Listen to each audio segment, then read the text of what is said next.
Marsan!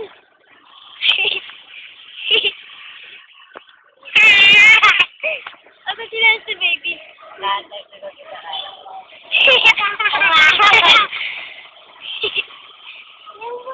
Inutusan ako ni Ate Agin sa katas ko. Tapos bumili tayong dalandan. Ay.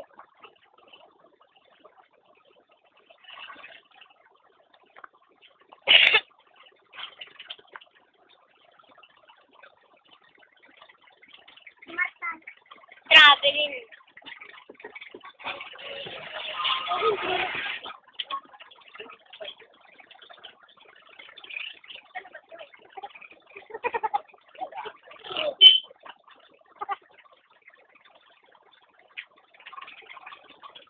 Dito na kami sa palengke.